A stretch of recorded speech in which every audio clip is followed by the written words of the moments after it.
Halo semuanya, bertemu kembali dengan saya, Dimas Tri Saputra, dalam seputar dunia hukum.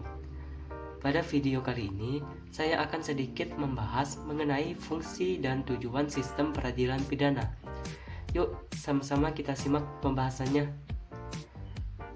Pada umumnya, tujuan besar dari sistem peradilan pidana antara lain melindungi masyarakat dan menegakkan hukum. Selain itu, tujuan sistem peradilan pidana memiliki beberapa fungsi penting, antara lain, yang pertama, mencegah perbuatan kejahatan. Yang kedua, melakukan penindakan terhadap pelaku delik dengan berikan pemahaman bahwa pencegahan tidak efektif. Kemudian yang ketiga, mengkaji kembali dengan melakukan tinjauan ulang atas aspek legalitas, parameter pencegahan dan penindakan. Kemudian yang keempat, putusan pengadilan dalam menentukan salah satu tindakannya atas pelaku yang ditahan. Kemudian yang kelima, disposisi yang relevan atas pelaku yang dikatakan bersalah. Kemudian yang terakhir, yang keenam, lembaga koreksi sebagai perangkat negara yang mendapatkan legitimasi dari masyarakat terhadap perilaku pelanggaran yang melanggar hukum pidana. Davis, Crowell, dan Thayer menjelaskan fungsi dan tujuan dari sistem peradilan pidana terpadu. Penjelasan tersebut diuraikan dalam bukunya yang berjudul An Introduction to the Criminal Justice System in England, Wales.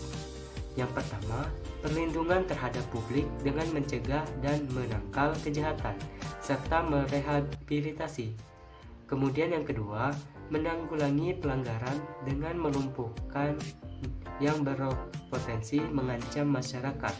Kemudian yang ketiga, memelihara hukum dan ketertiban.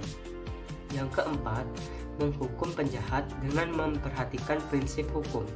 Yang kelima, mendata ketidaksetujuan sosial atas perilaku yang dikecam dengan menghukum penjahat.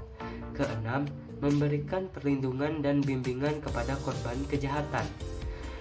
Kemudian, Mulandi Oliviana Agustin mendeskripsikan sistem peradilan pidana berorientasi pada 3 ukuran tujuan dalam menilai berhasil tidaknya sebagai sarana mencegah dan menindak tindak pidana, yaitu yang pertama, keberhasilan menciptakan rehabilitasi dan resorisasi bagi terpidana.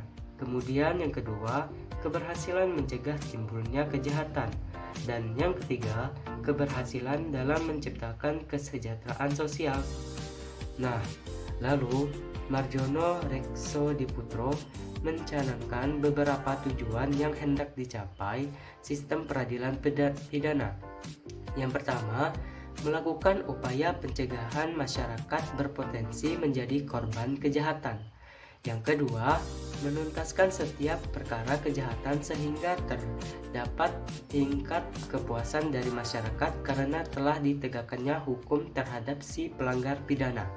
Kemudian yang ketiga, mengupayakan agar si pelaku kejahatan tidak melakukan pengulangan pidana.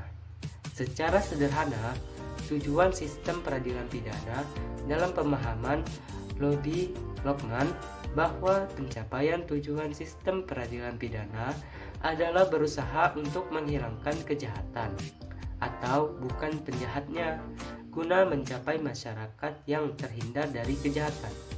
Dalam hal ini, Rusli Muhammad menjelaskan lebih sistematis mengenai tujuan dari sistem peradilan pidana yang memiliki tujuan khas dan mencerminkan pada karakteristik kondisi dari sistem peradilan pidana itu sendiri. Pertama, tujuan jangka pendek berorientasi pada pelaku kejahatan atau kepada mereka yang berpotensi menjadi pelaku kejahatan. Tujuan jangka pendek mengarahkan tindakannya pada perbuatan si pelaku untuk melakukan proses penanggulangan, penindakan, dan pencegahan guna si pelaku tidak mengulangi perbuatannya lagi. Akhirnya kejahatan semakin berkurang dan tertanggulangi. Kedua, tujuan jangka menengah. Titik tekannya adalah mewujudkan suasana yang kondusif, tertib, aman, dan damai di dalam masyarakat. Tujuan ini sangat ditentukan oleh tujuan jangka pendek. Ketiga, tujuan jangka panjang sistematis peradilan pidana ingin mencapai tujuan yang ideal, yaitu terciptanya tingkat kesejahteraan sosial masyarakat. Apabila tujuan jangka panjang ini tercapai, merupakan konsekuensi dari tujuan jangka pendek dan jangka menengah. Berdasarkan pada tujuan sistem peradilan pidana tersebut di atas, menunjukkan bahwa urgensinya sistem peradilan pidana selain memberikan perlindungan kepada setiap orang, juga memberikan perlindungan terhadap tujuan masyarakat dan negara. Perlindungan yang menjadi tumpuan tujuan dari sistem peradilan pidana beriringan dengan perubahan peningkatan kehidupan yang lebih baik dan kesejahteraan. Sekian pemaparan pembahasan terkait dengan fungsi dan tujuan sistem peradilan pidana dari saya. Terima kasih semuanya.